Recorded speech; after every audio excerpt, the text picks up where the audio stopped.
Hello मेरे प्यारे भाई और बहनों, तो कैसे हो तुम सब। आज हम पढ़ने जा रहे हैं द हैप्पी प्रिंस, जो कि तुम्हारे बुक का एक बहुत ही इंटरेस्टिंग चैप्टर है। तो चलो बिना देर के इस चैप्टर को करते हैं शुरू। तो देखो, शहर के बीचों बीच एक ऊंचे कॉलम पर एक बहुत ही सुंदर मूर्ति बनाई हुई थी। ये मूर्ति हैप्पी प्रिंस का मूर्ति था और ये मूर्ति बिल्कुल ही सोने से बनी हुई थी, यानी सोना मतलब गोल्ड से बना हुआ था। उसका जो आंख था, उस आंख बहुत ही कीमती पत्थर से बना हुआ था। और वो पत्थर कौन सा था, तो वो नीलम पत्थर बना हुआ था। वो जो मूर्ति था वो पूरे शहर में अट्रैक्शन का केंद्र था। उसका जो तलवार बना हुआ था, तलवार में भी उसमें रूबी का पत्थर लगा हुआ था। वो पूरे इतना अट्रैक्ट करता था, उस शहर का समझ खासियत था वो। एक रात एक स्वेलो आसमान में उड़ रही थी। ठीक है, उड़ क्यों रही थी, क्योंकि वो इजिप्ट जा रही थी, कि जैसे बर्ड लोग माइग्रेट करते उसी माइग्रेट कर रही थी इजिप्ट को, क्योंकि यहाँ ठंडा का मौसम आ रहा था। और उड़ते उड़ते वो यहाँ पर पूरे दिन भर उड़ते उड़ते इस शहर में वो पहुंची।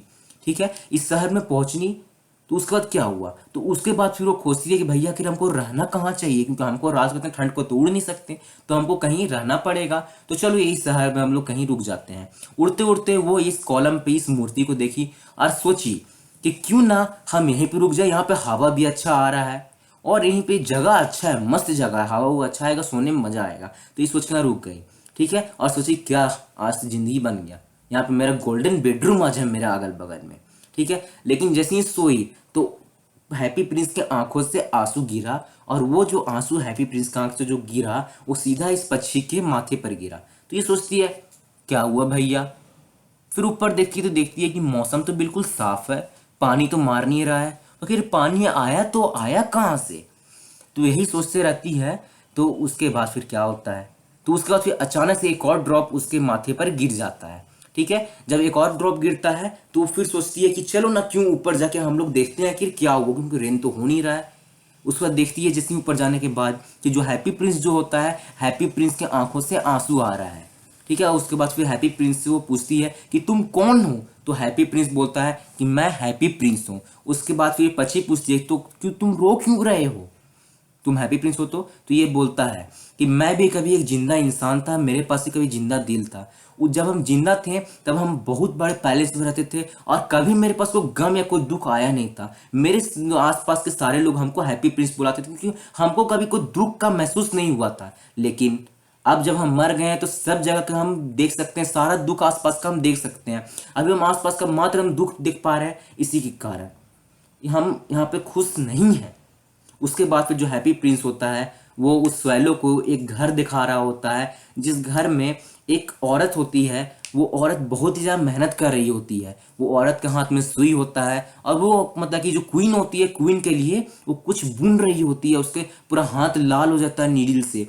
उसका जो पूरा हाथ होता है पूरा लाल हो जाता है, क्योंकि वो रानी का जो उसका ड्रेस है, रानी का ड्रेस में फ्लावर्स को बुनने का काम कर रही है। उसी घर में एक बच्चा है जो बीमार है और वो ऑरेंजेस को अपना तकिया यानी संतरा अपनी मम्मी से मांग रहा है, लेकिन उसकी माँ उसको सी वाटर के अलावा कुछ दे नहीं पा रही, मतलब रिवर वाटर के लिए दे नहीं पा रही है। उसको स्वैलो को बोलता है कि तुम प्लीज स्वैलो प्लीज, तुम मेरा जो मतलब कि जो तलवार में जो लगा हुआ मेरा जो रूबी है, उस रूबी को उसको दे दो। उससे आखिर उन लोग जो लेडी है उस रूबी को बेच करके सारा सामान ले पाएगी। उसके बाद फिर स्वेलो उसको बोलती है कि तुम्हारा दिल बहुत ही बड़ा दिल है।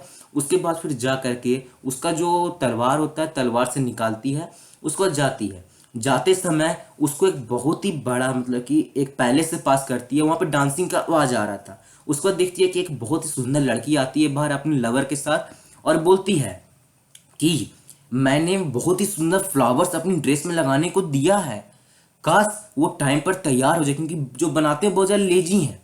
उसका वो नदी से पास करती है और बहुत सारे शिप्स को देखती है। इसी पास करते के बाद वो पहुंच जाती है वहां पर जहाँ पर उसको जाना था। तो वहां पर वो डायमंड मतलब कि जो रूबी वहां से तोड़ के लाई थी, वो रूबी को रख देती है।